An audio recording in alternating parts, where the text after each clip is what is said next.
મારા ઇન્દ્રસન નું રાત પડાવી લેવા છે.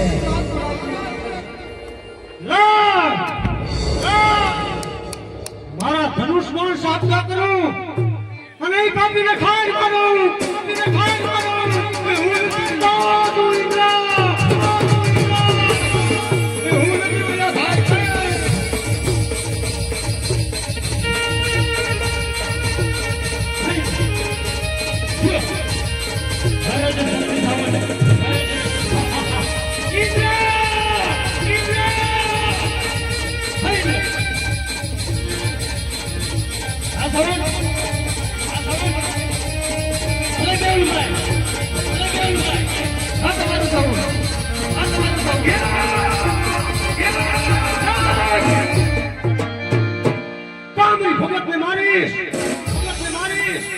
મારા ઇન્દ્રાસન ને કલંક લાગશે.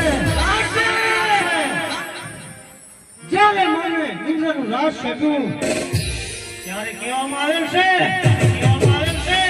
કે ઇન્દ્ર જ્યારે સંકટ પડે ત્યારે બ્રહ્મા વિષ્ણુ મહેશને યાદ કરજે.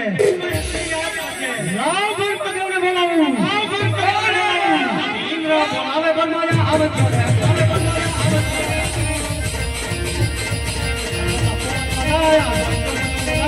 ઇન્દ્ર બોલાવે બ્રહ્માને આવે છે.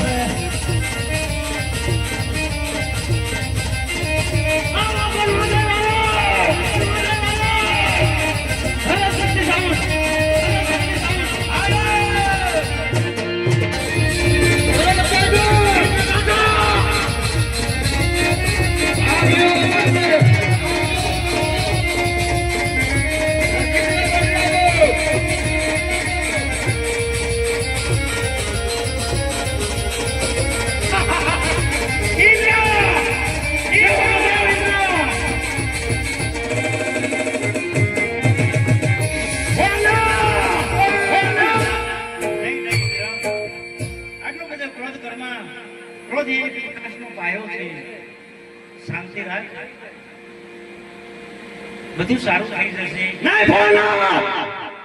ઇન્દ્રાસન શા માટે ડોલે છે? જલ્દી રસ્તો બતાવો. ભાગ પાડવાનો નકર દેવતાનો ખેદાર મેદાન કરી નાખું. આટલો બધો ક્રોધ કરમાં અને યાદ કર કે આજથી વર્ષો પહેલા જે ક્રોધ કર્યો તો એનું પરિણામ શું હતું એ તો તને યાદ છે ને? ખબર છે. તમે બધા જનતા કપટી છો. 33 કરોડ દેવતાએ ભેગા મળીને તને રાજ સોંપ્યું છે. જેમ તારું ઇન્દ્રાસન ડોલે છે એમ પણ મારું કૈલાસ ડોલે છે. એમ પણ અમારું આયા પણ હેઠે પણ બોલે છે. વાવાઝોડાની ધ્યાન રાખજો. એ કોઈ કાળા માથાનો માનવી કોઈ તારું ઇન્દ્રાસન પડાવવા કે રાજ્ય લેવા માંગતો નથી. એ તો એક મારો પ્રેમી ભક્ત છે. એ શેર માટેની ખોટની તપે બેઠો છે. એના તપોબળથી આ તારું ઇન્દ્રાસન ડોલે છે. બરાબર છે. આ ગઢપુર રોટલા ખાતું. ને દેવોના દુખડા ભાંગો શંકર, દેવોના દુખડા ભાંગો રે.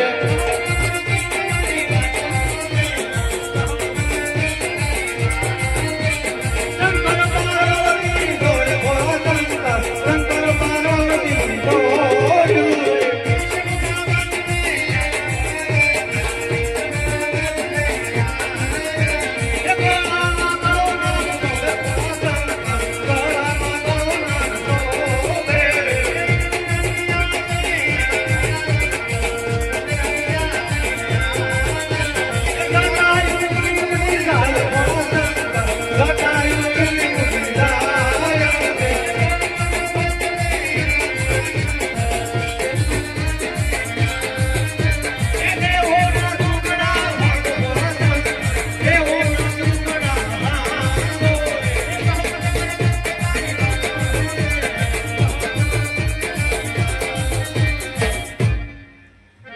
કેમ દેવોનો?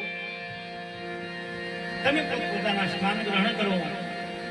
જે મારો પ્રેમી ભક્ત એને શેર માટીની ખોટને હિસાબે તપે બેઠો છે, એને હમણાં જ સપના રૂપી દર્શન આપ્યું અને આવું છું. તમે પોતાના સ્થાન ગ્રહણ કરો. બરાબર છે, બરાબર છે.